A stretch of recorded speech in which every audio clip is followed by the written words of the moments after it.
Land. The U.S. has about 2.3 billion acres of it. Rich in resources, this land is highly productive, with the three main land uses being pasture or rangeland, forests, and croplands. So how we take care of and manage it has vast implications for the overall health of our environment, including our air and water. But who makes the majority of those decisions, and how do they go about doing it? Better yet, how can we design policies, incentives, and technical assistance to encourage environmentally and socially beneficial behaviors? Today on Succinct Audio Interviews, we're talking with Doctors Robyn Wilson. Why we're interested in private lands conservation is you have a minority of people in the U.S. managing the majority of the land. It's like less than 1% of the U.S. population, but 50% of the land. And the way they manage it has really big implications for everyone else. And Rebecca Epanchin-Niell. By thinking about a broader set of tools, you might be able to achieve behavioral change in ways that are both more desirable for the individual and also make better use of our public resources. Their recent research focuses on modeling land management decision-making using theories from economics, sociology, and psychology. Soon we'll dive into their findings, but first a little bit more about each of them. Becky is an associate professor at the University of Maryland in the Department of Agricultural and Resource Economics and a senior fellow at Resources for the Future. Robyn is a professor of risk analysis and decision science at The Ohio State University. So to start us off, I just wanted to see what got you both interested in doing the work that you do. Robyn, we could start with you. Sure. I started as a lot of, I think, people do when they're considering options for college. I loved nature, I loved wildlife, and I thought, probably biology, like that's what you do with something like that. Maybe I'll be a veterinarian. So I went to college and quickly realized I liked macro level conversations much better. So I switched into kind of conservation biology and ecology. And then my senior year, I was doing an honors thesis and it was focused on white-tailed deer management. And I had this realization moment that wildlife problems are people problems. When I went back to graduate school, I started looking for more interdisciplinary programs, places that would think both about the social and the natural system and how they address wildlife issues, and met a decision scientist. And the way he described his work to me, I was like, that's what I want to do. So I wouldn't have known what it was coming out of undergrad, but meeting someone and having them explain what they did and how they brought these different pieces together got me interested in social science. And so then I just kind of pursued that path of becoming a social scientist, but within that space of environmental problem solving. Awesome. Thank you. Becky, what about you? There's a lot of parallels in our stories, and I feel like a lot of folks who end up working in this interdisciplinary field have some version of this story growing up and feeling really connected to nature. I actually was born in Southern California, so spent a lot of time collecting bugs. I thought I was going to be an entomologist when I grew up. Then later on thought, maybe I'll be a doctor. I like understanding systems and fixing them. And then I discovered Earth systems, which is really understanding how ecosystems interact. And that was my major in undergrad. One of the requirements for graduation was to take an economics class. And at the time, I was like, economics, like that's the source of all evil. Totally did not understand, didn't know what it was. But I took environmental and resource economics course my senior year and suddenly realized, oh my goodness, this is a framework for understanding decision-making and identifying tools to try to influence decisions in ways that you can end up with better environmental outcomes. And that sort of changed my path, bringing together the economics with the natural sciences to think about how we can prove sustainability of ecosystems. Now I'm teaching a class on the Chesapeake Bay, and one of my favorite things about it is, it is bringing together the natural science disciplines and the economic perspectives in hopes that I can reach people earlier than I got reached to understand the ways in which social science can help us address environmental challenges. So today we're talking about their Succinct project entitled Advancing Behavioral Models of Private Land Stewardship to Improve Environmental Policy. When you are talking about behavior, what scale are you looking at? Is it individual or group? How did you define that scale? We were really focused on individuals because we were thinking about private lands conservation context. And in general, there are individuals or families, more individualized units that are making decisions about what to do, what practices to implement in the land, how to use the land. But those are being made within a broader social context, whether it's, the need to cooperate with others, whether individuals are interacting with their neighbors or trying to consider intergenerational choices, but it is individuals making choices on parcels of private land was the context that we are focused on in this case. Ultimately, at the end of the day, we're focused on the individual as the unit of analysis or as the decision maker. That individual is going to go through a process of interpreting what's going on around them in the world. They're going to develop assumptions, beliefs, perceived consequences of the different behaviors or conservation actions that are available to them. And then they're ultimately going to make a decision. Those decisions are going to aggregate across all of the individuals in whatever landscape you're interested in. And then that's going to pose actual consequences, right? Because why we're interested in private lands conservation is you have a minority of people in the U.S. managing the majority of the land. It's like less than 1% of the U.S. population, but 50% of the land. I'm sorry, what? Who? How much land? Don't worry, we'll get into it. And the way they manage it has really big implications for everyone else, whether you're thinking about water quality, whether you're thinking about climate change, right? There's a lot of important implications of that. So those aggregated individual decisions across that landscape are going to feed back and have consequences for other individuals in society. So who are these people, and what types of land and land management decisions are we talking about? First, let's start with some easy math. If there are about 332 million people in the U.S. and about 2.43 billion acres of land, what Robyn was saying is that 3 million people own about 1 billion acres of land. But to break it down even further, an article by Bloomberg in 2019 reported that just the top 10 individuals or families own between them about as much land as the entire state of West Virginia, which is to say they own anywhere from over 900,000 to 2 million acres each. But if we are simply considering the profile of the typical individuals and the types of land and land management decisions they're making, examples could include large ranch owners considering whether to fence their cattle off from streams, timber-owning families or corporations deciding whether to implement controlled burns, or cropland owners deciding if they'd like to plant cover crops. The problem here is that, for instance, if a ranch owner chooses not to fence off their cattle from a stream, this could pollute the water with nutrients and bacteria. This danger is particularly high because regulations vary greatly by state, or in some instances are entirely voluntary. You also had a recent paper that came out called Private Land Conservation Decision Making, an Integrative Social Science Model. I was curious, what did you find were the limitations of previous models and how did you want to improve upon them? So I was coming at things largely from an economic perspective and actually got introduced to kind of the broader sets of social sciences in a prior working group that I was in with Robyn, which was fantastic. We owe our relationship to Succinct. I don't know if that's been shared, but we do. Three projects. Yes. So, as I'm working on a lot of bioeconomic modeling of environmental systems, and while there's a whole field of behavioral economics that brings together a lot of the psychology and sociology with the economics, trying to integrate that into economic models, that really has been slow to reach thinking about conservation and ecosystem related problems. And most of the models that bring together these disciplines really are starting more from a psychological perspective. And each of the different models that have been put together to think about how to model private land's decision is missing some component. And we really want to be able to bring those different components together. Awesome.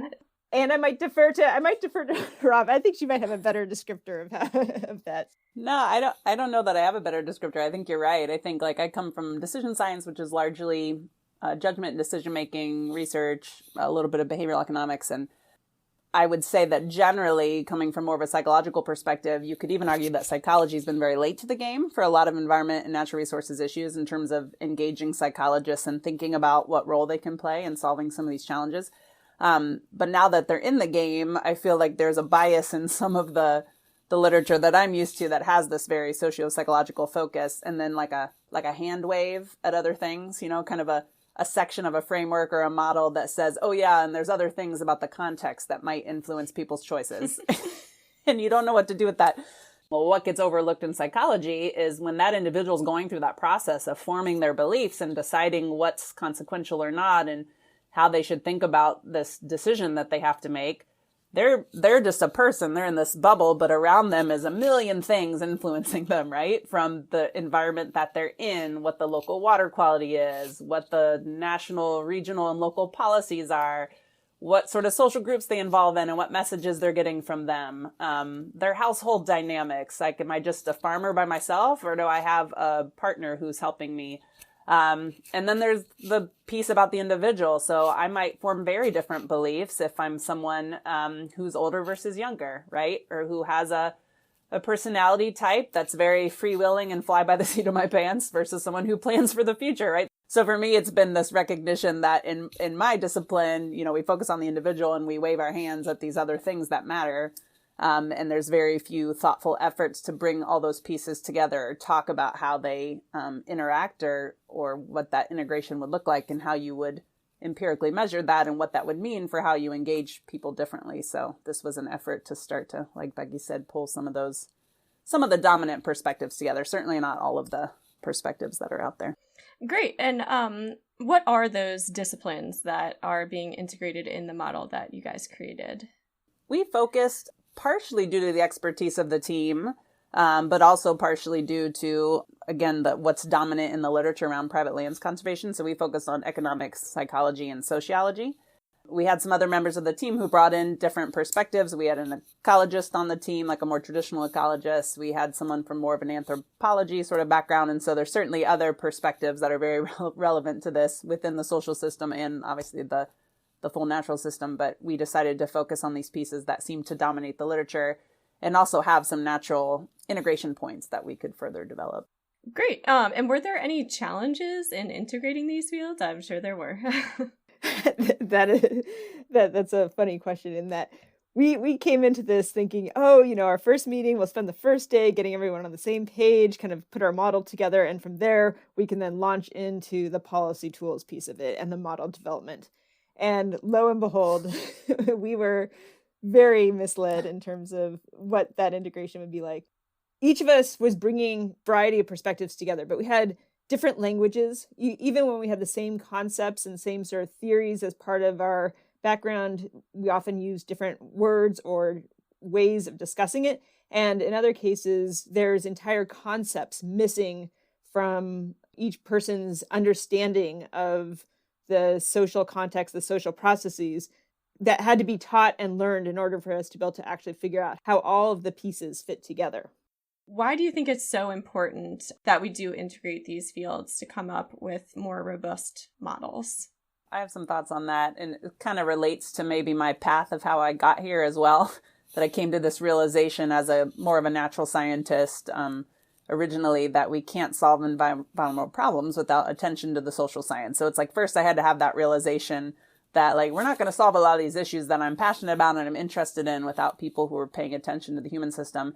And now I guess as I've evolved as a social scientist, it's like, well, we can't solve these social problems without attention to all these different aspects of the human system, or these different perspectives on what drives decision making.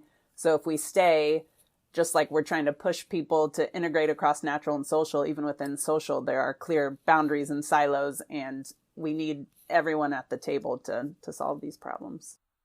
Exactly. And if you're trying to address environmental challenges and you're only taking one perspective to addressing it, that perspective, might be spot on parts of it, but you're missing a whole set of tools in the toolbox, a whole range of factors and processes that are influencing those decisions. And, even from an economic perspective, say incentives are worthwhile.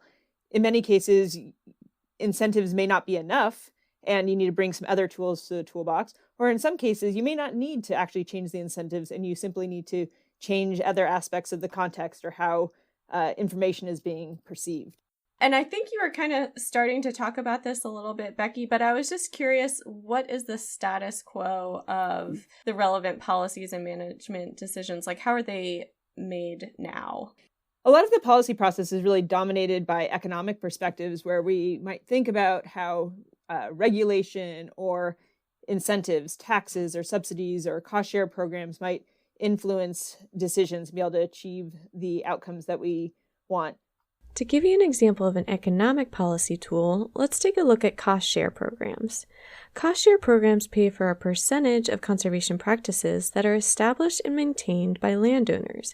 For instance, in one such program, technical and financial assistance is provided to landowners to help them convert highly erodible cropland to permanent cover, such as native grasses, trees, wetlands, etc. In exchange for implementing these behaviors, these folks receive an annual land rental payment, plus up to 50% of the cost to establish the practices. But in many cases, raising the price may not be enough, or you might have to raise it to pretty absurd levels to change behavior. Whereas by thinking about a broader set of tools, you might be able to achieve behavioral change in ways that are both more desirable for the individual and also make better use of our public resources. Yeah, and I think that's the piece that sticks out to me is the kind of lack of targeting. Like first we rely almost solely on these kind of economic tools for motivating changes in behavior, and they certainly have their place, but they're not the only set of tools out there. And then when we use them, we don't even target them, right? We just say like, oh, well, here's a cost share program. It's X per acre, and it's a kind of self-select who wants to come do it. Everyone gets paid the same regardless of what those outcomes are. There's even weaknesses, I think, in how we apply those tools. And so we're hoping that through this work, it helps people kind of broaden their perspective of the tools that are out there, and even the tools we're using, how do we use them more effectively? Yeah. And I'll throw in another one. I feel like the other piece that you often hear is like, well, if, just better education, if people had more information or understood what the environmental consequence of that decision was, you change behavior, so that's sort of the, a separate perspective. And, that's often referred to as the information deficit model. And it's very easy to say that of like, oh, if we could just, quantify the benefits for many reasons, which is a lot of what we end up talking about and tackling in our model. Information doesn't lead to behavior change by itself in most cases. Yeah. I think there's also this kind of temporal trade-off, right, between tools too. So incentives, especially in private lands conservation, are probably critical for the majority of landowners to get started. But we don't have enough money to pay everyone to do these things forever, right? And so I think there is this role for other tools to come in. And I have a friend in social psychology that refers to it, Dr. Ken Fujita. We were talking the other day about this, about how you switch someone from doing something for an extrinsic reason, like I'm being paid, to doing it for an intrinsic reason, like it's the right thing to do, or this is what we do as, private landowners to protect a public good. And he talked about you have to create goal confusion. So you have to start with that payment. And then you have to create this confusion about like, why am I doing this? So that when the payment goes away, they'll keep doing it. Because there's plenty of evidence that when the payment goes away, people stop doing the thing that you were incentivizing them to do. So I think there's perspectives in what we tried to pull together that are meant to kind of help promote that more sustainable change over time. If we run out of money, if we don't have enough money, if we can't pay people forever, we've got to have some other tools in our toolbox that help grow that more kind of intrinsic motivation to do it. Just the idea that there's cost of implementing these behaviors can be a barrier. Like you are trying to get people to implement something that's providing a public good. So in many cases, the benefits are not necessarily being accrued to the person who is implementing the behavior. And so if the costs are too high, you're not going to get that behavior.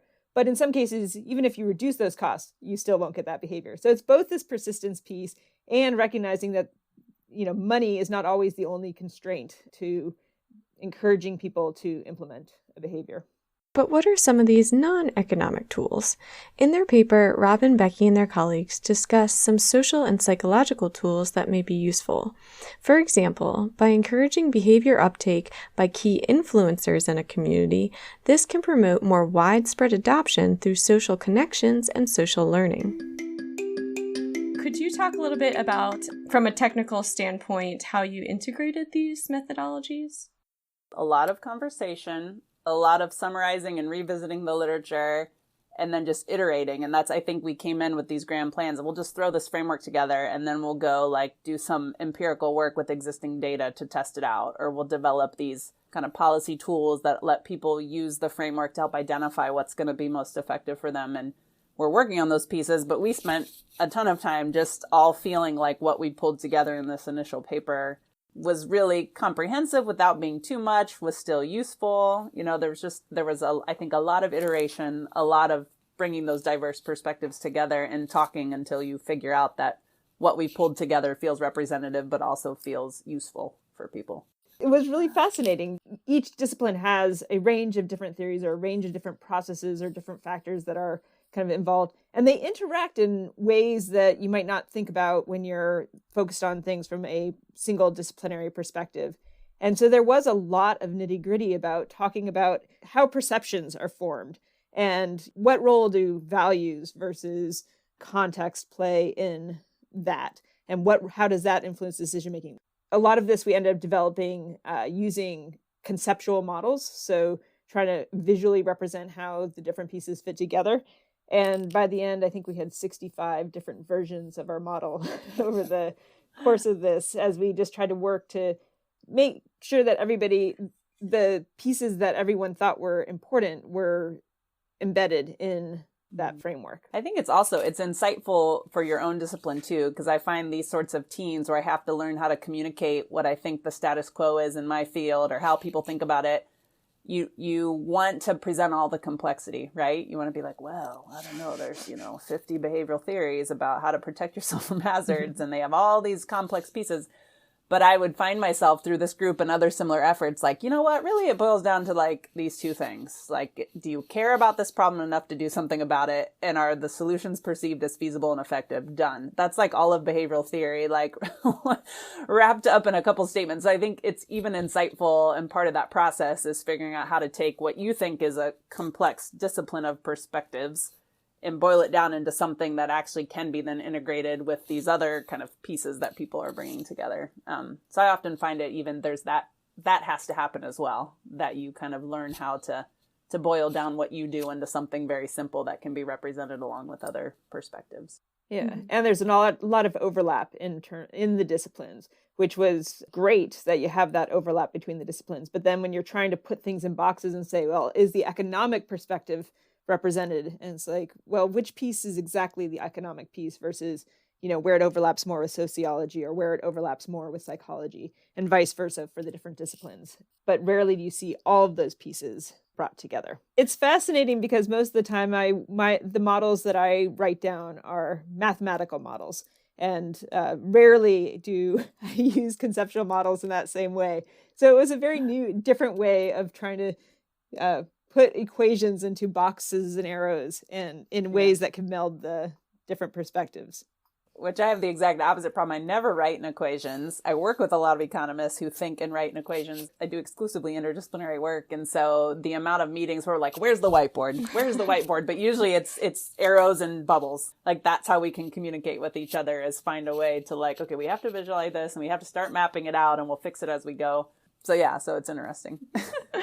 That's cool. Could you paint a picture or describe the model that you created?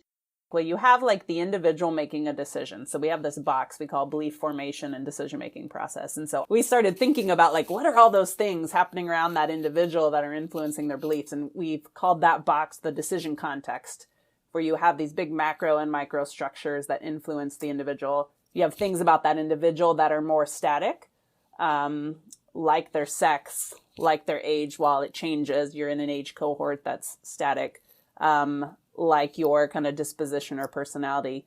And then you even have things about those behaviors you might be considering that could influence the way you think about them, right? Behaviors that are easy to observe versus not. When we think about private lands conservation, there's things you could be doing as a landowner that everyone else can see. There's things you could be doing that no one's ever going to know you're doing it. Right. And so the consequences of those behaviors are very different from you in terms of the social approval or disapproval that you might get. So that's kind of how we thought about that, is you've got this individual making decisions. Those aggregate decisions have influences on others. That individual is influenced by what's happening around them. And ultimately, as those decisions aggregate and, create consequences for others, it can even change that decision context, right? Where suddenly the water is cleaner than it was before. And so now that impact of the local environmental quality is different on that decision-making process. So we tried to also capture that sort of feedback loop, I think, that goes from the individual decisions across a landscape and then back to influencing, maybe changing some of those social structures, some of those natural structures, even changing the policies. If an environmental goal is achieved, the policies might shift and change. So again, that kind of dynamic piece. I think it's interesting because when we think about this figure, like Robyn was noting, there's certain components where, particular disciplines focus more on certain components than another. In economics, we tend to think about the different consequences of a behavior in terms of, you have your environment. So the economic environment, the natural environment might influence, how your choices influence the environmental outcomes or the costs and benefits that you face, and that would feed into a decision. You're learning over time. Your resources are changing over time. Your soil conditions might be changing over time. The habitat availability or the fire risk on your parcel is changing over time based upon past decisions, and that's therefore changing the context of future decisions. Your beliefs are being updated over time as you observe different behaviors being implemented on the landscape, or you have experience with implementing different behaviors. You have feedbacks at the broader scale. You think about how increasing incentives for conservation programs can lead to land moving out of agriculture, which could have influences on commodity prices that have influences on future decisions. You could think about, the more individuals that are, beginning to implement a particular behavior, particularly if that behavior is visible, then you might change the norms around that set of behaviors. If you have a species that's at risk, and if habitat continues to degrade, that species might get listed, and that changes the regulatory context in the future.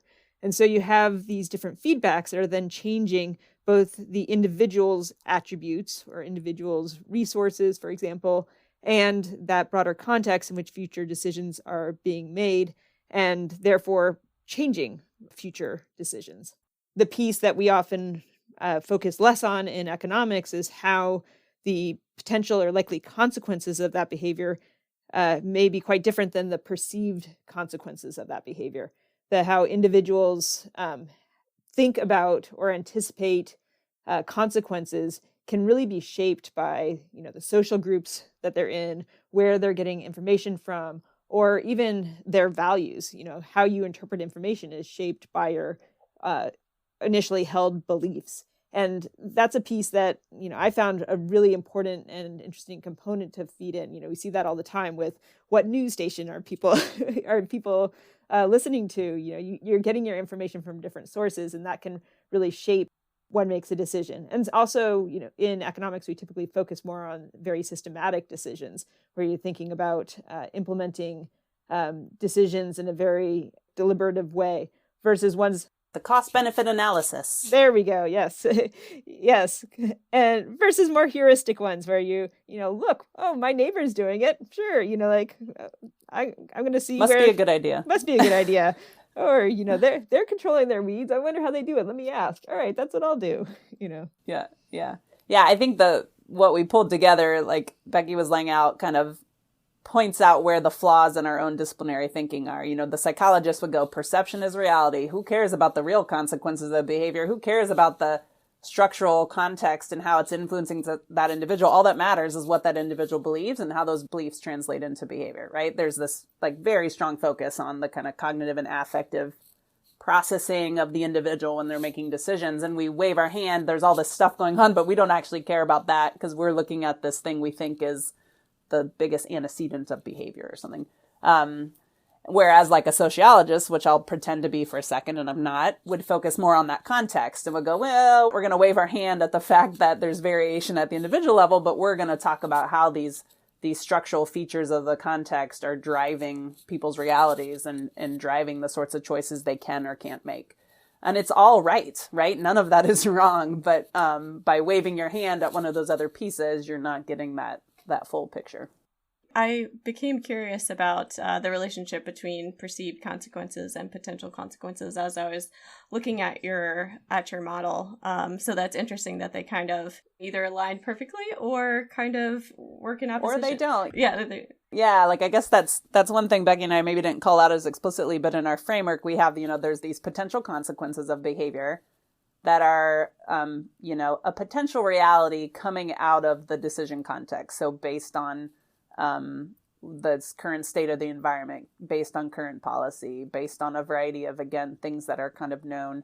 And then that feeds into that decision-making process where an individual may or may not accept that reality, right? The individual, you just think about the pandemic right now. Like there's the truth of what's going on, and then there's very different opinions on both ends of the spectrum as to whether, we're safe or we're not. We should wear masks or we shouldn't, right? And so we tried to draw out, there are these potential consequences that come out of some sort of objective truth. There's the way that people perceive those, driven by a lot of things about that individual and the kind of context they find themselves in. And then at the end of the day, there are actual consequences that come out of those decisions being made. And so whether we're talking about private lands conservation or, pandemics or whatever it is, I think that's true, right? That there's these things that could happen. There's our kind of, beliefs about what's really consequential or how we feel about it. And then when we act, there are real consequences that come from that feedback into society. And as a risk scientist, that's one of our fundamental things we're looking at is, do people's perceptions align with reality? And if not, should they, and how might we engage them to increase that alignment? And I know you guys kind of evaluated in your paper people thinking about these decisions either in more of a heuristic way or more of a systematic. Yeah. Okay.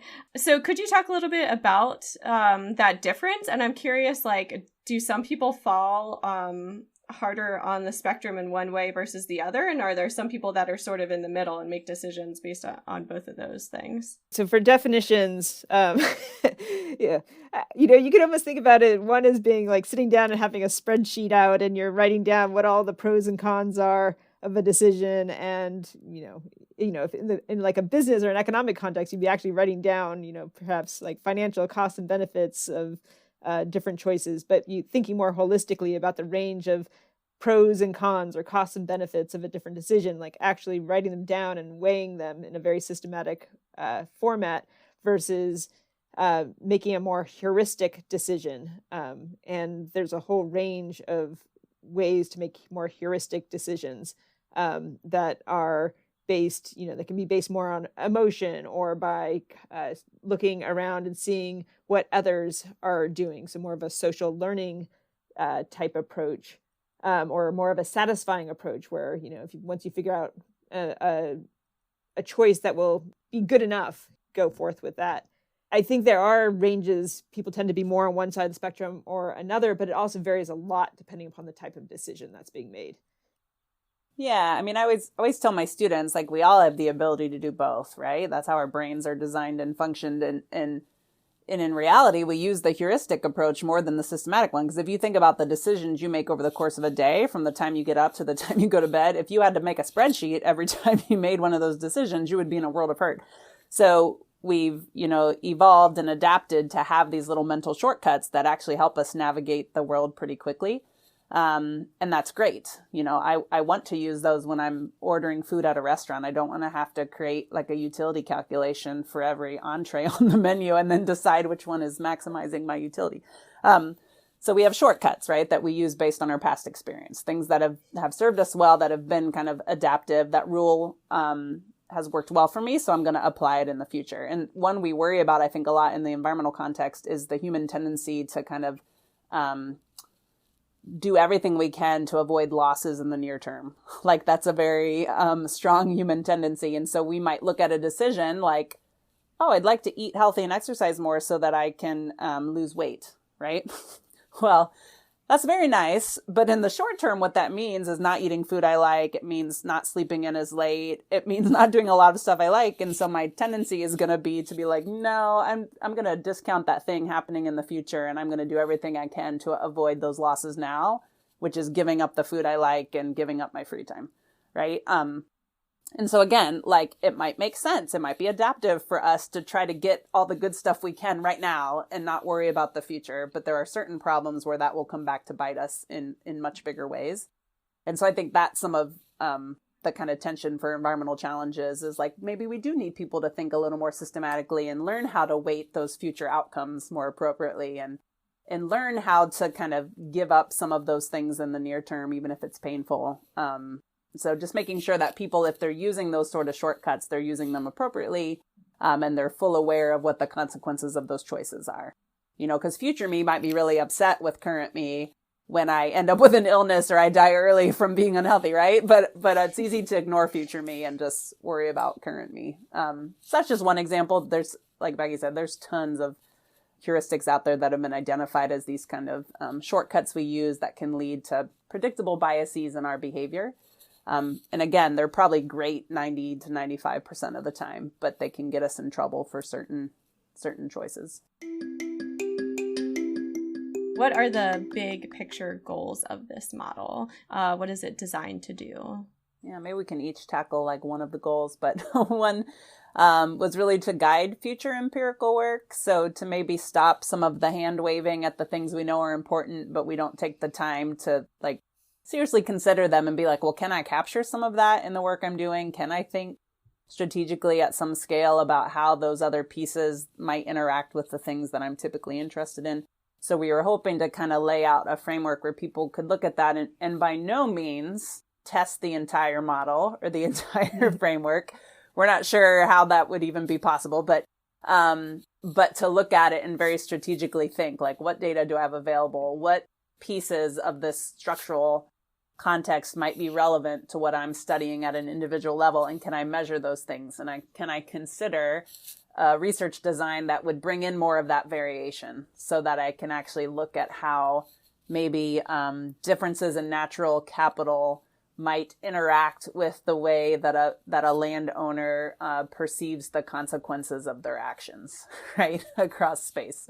So again, not measuring everything, not testing all of the interactions. I'd have to be like a, data collection over at the scale of the United States. But just thinking strategically about what pieces of this could I kind of expand beyond maybe my little view of the world and bring in a few of these other pieces and start to test out how the pieces work together.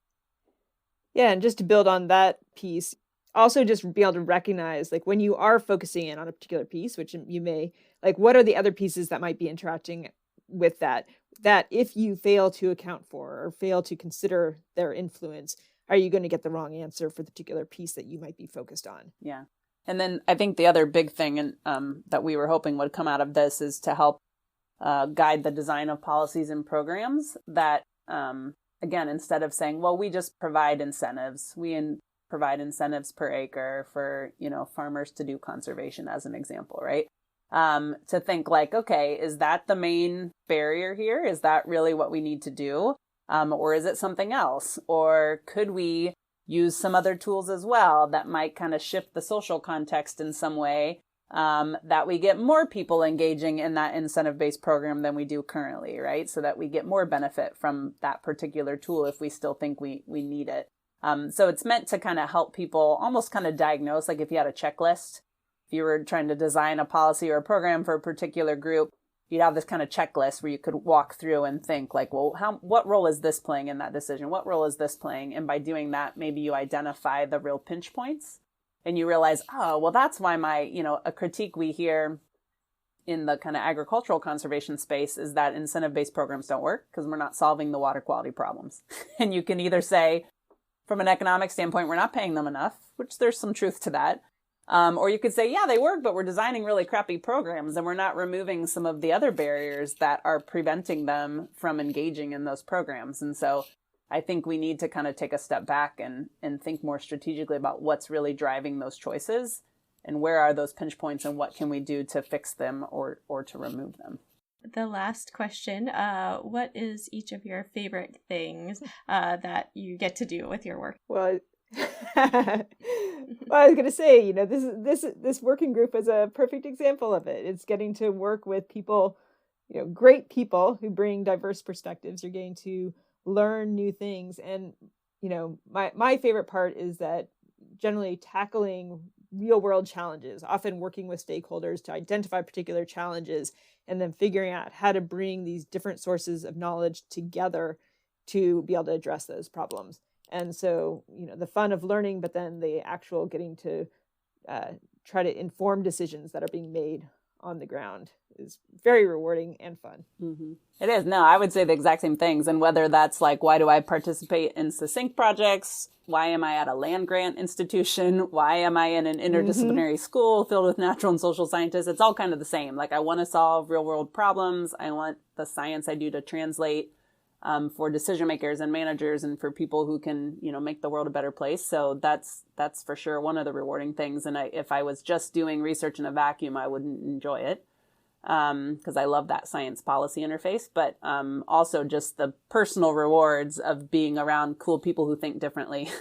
And every day is a different conversation. Everything's new all the time, because I feel like I'm constantly being exposed to different ways of thinking and different problems to work on. And it's that variety is nice as well. Cool. Yes, you're always learning and growing. It was complex and it was hard. It was complex and it was hard. It was fun. And we're still working on it. We still have lots of cool things coming out of it. And I think that's part of Succinct. You spend a lot of time kind of building the relationships and getting the ideas. And then often, I'm still working on stuff from at least one other Succinct group that's even older than this one. So I think there's a lot of value to what these groups do in terms of their long-term relationships and networking. And like I said, Becky and I met on a Succinct group and then did 2 more together. And this one is really, I should say, I feel like this is Becky's baby, because she called me and said, I have this idea. Do you want to help me out with it? And I was like, sure. We appreciate what Succinct and other organizations like that do to support this sort of work. Awesome. Well, thank you both so much. This has been really fun to chat with you and learn more about the awesome science that you're doing. So I appreciate it. Thanks for having us. This is very fun. I know. Thank you.